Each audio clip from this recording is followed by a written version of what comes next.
All right, guys, here we go. Let me go back. We're going to talk about the U.S. Constitution. So 2 parts really to this set of notes.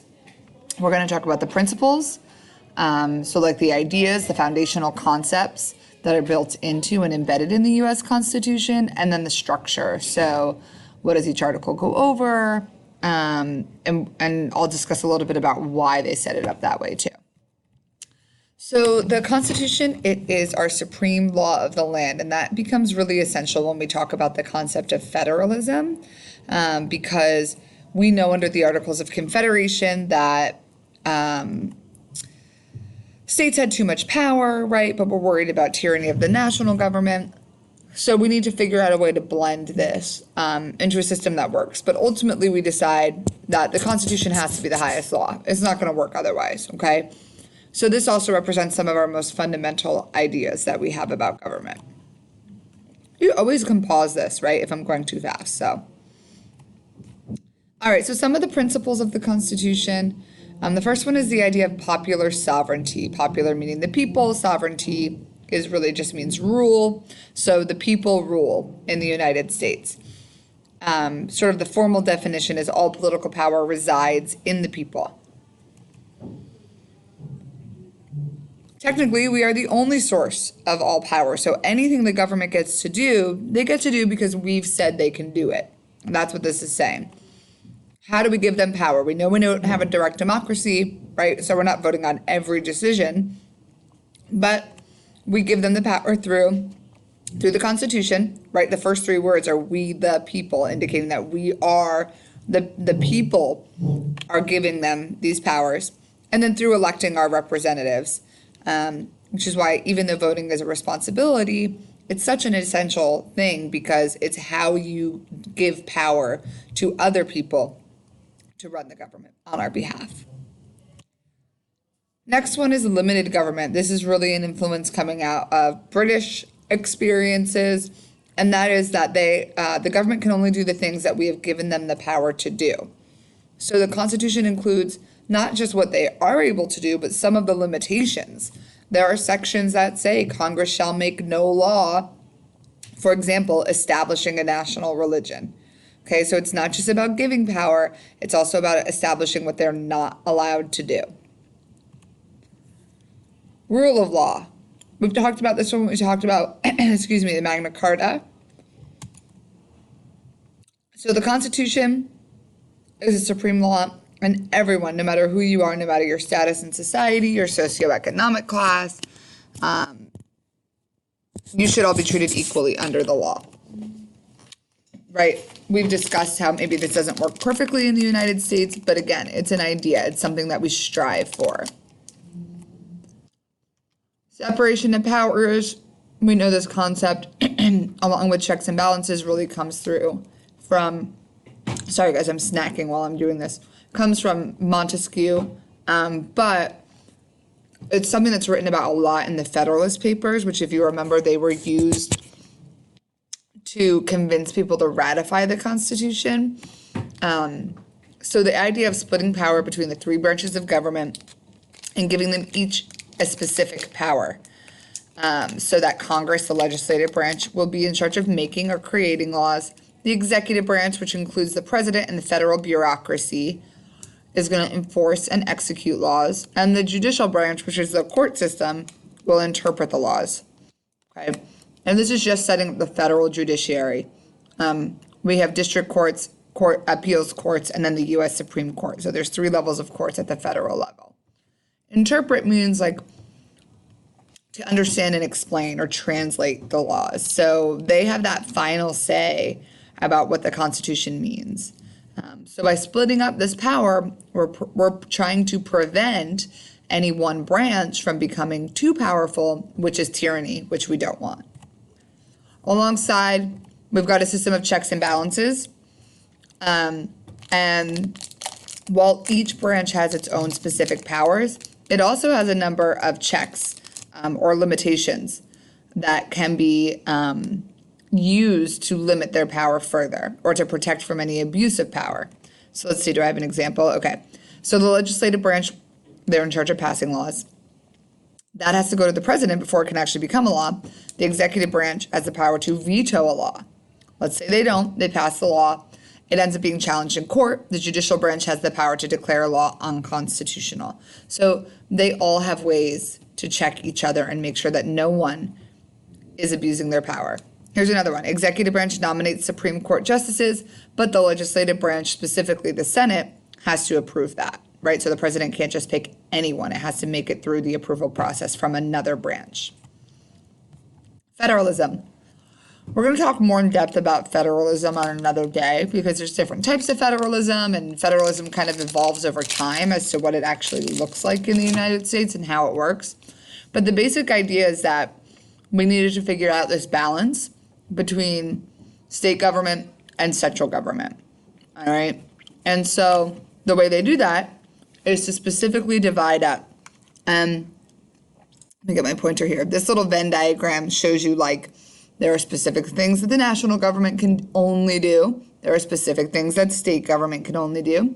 And then there are some things that they share, like taxation, creating courts, enforcing laws, all right? And again, this is just to get a basic idea of what this principle is, and we're going to do like a whole day on federalism a little bit later. Okay, so what does the Constitution establish? It organizes the government, creates our process for choosing leaders. How are we going to pick these people? What are the duties and roles of government officials, and what are the limitations of government? How is it organized? So there's three main parts. There's the preamble, which is the introduction. There's the articles. There's 7 total. And then amendments. 1 through 10 is called the Bill of Rights. Those are the ones that are passed in order to ratify the Constitution. And then 11 through 27 are later amendments that come over time. The purpose of the preamble is like the introduction to a formal document, and it lists the purpose and the goals of government. These are sort of those broad goals. If you think back to your Survivor activity, right? Everybody wrote a preamble, and it was like, what are the sort of big ideas that you want to ensure for your country or for your island?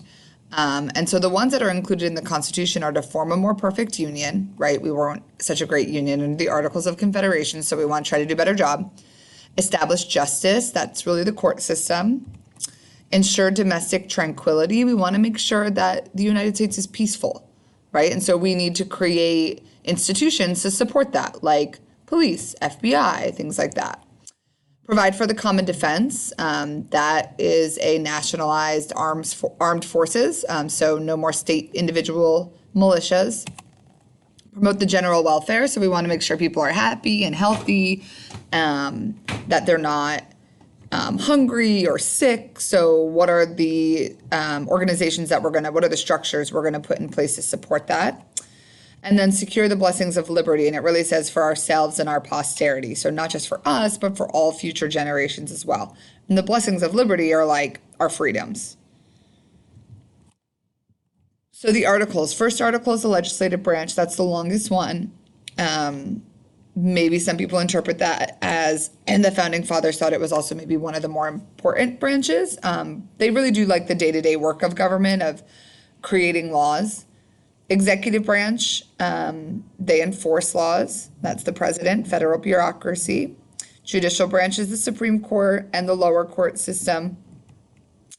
Article 4 is relationships between states and federal government. So we get our ideas of federalism. It also deals with how to add new states. Amendment process. So recognizing under the Articles of Confederation that the amendment process wasn't going to work because it required a unanimous decision. They changed that and incorporated it into the Constitution. It's why we call it a living document, because it can change over time. Article 6 is national supremacy, and I believe I'll talk about that a little more. And then Article 7 is just the process for ratification. So they outline how they're going to ratify the document. Article 1, Section 8, necessary and proper clause. This is also sometimes called the elastic clause because it allows Congress to stretch its power. It gives Congress the ability to make any law as long as it's necessary and proper for them to do their job or for the benefit of the United States. One of the landmark Supreme Court cases, which we'll look at again later, is McCulloch v. Maryland. And essentially what's happening here is the federal government wanted to create a national bank. States thought, Maryland in particular, believed that that was not allowed.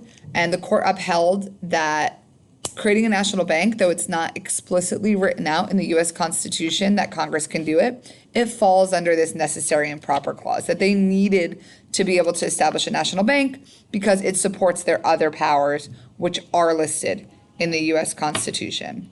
So that was really the first time that that was challenged, and the judicial branch really solidified the idea of necessary and proper. The amendment process, so there's a couple ways to do it. Let me get my little pointer up here. So proposal is really always going to be like through Congress typically. I don't even know if this way's ever happened, maybe once. So 2/3 vote of both houses of Congress, and then it's going to go this way for ratify, which is to approve 3/4 of state legislatures or conventions in at least 3/4 of the states. That means it would be about 38 states today. So it can go this way, it can go this way, it can go this way, it can go this way. So there are a couple different ways you can amend the Constitution, but it has to follow this process. You are definitely going to need to know these proportions, these fractions. So I would pause and copy this down into your notes for sure. Okay, national supremacy is, again, how they dealt with the issue of balance of power between state and national government, but also to ensure like someone has to have more power at the end of the day, right? Because what if these two groups, state and national government, come into conflict? So essentially the Constitution creates a system where the national government is ultimately supreme. If a state creates a law that conflicts with a federal law, we're going to follow the federal law. A good example or a landmark Supreme Court case is Gibbons v. Ogden, and this was about a waterway between New York and New Jersey. And the states tried to basically give individual people the rights to that. And then it was challenged in court, and it said, wait, according to the Constitution, only the federal government can regulate between state commerce, so you can't control this waterway because it falls under, right, or the states can't decide themselves who controls it because the federal government does, because they have the power to regulate interstate commerce. All right, the amendments. The Bill of Rights is the first 10. The basics are that it guarantees the rights of individuals and places limitations on federal and state government and protects civil liberties. These are the things the government can't take away from you, right? Even if there's a whole sections or a couple amendments that deal with even if you're accused of a crime, what are the things that are still given to you?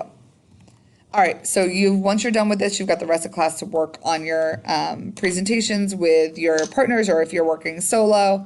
And remember that you are going to be ready to present on Monday and Tuesday of next week. I'm going to give everybody about 30 minutes in class to just sort of get done any last minute things, and then you're going to be ready to go. See you then.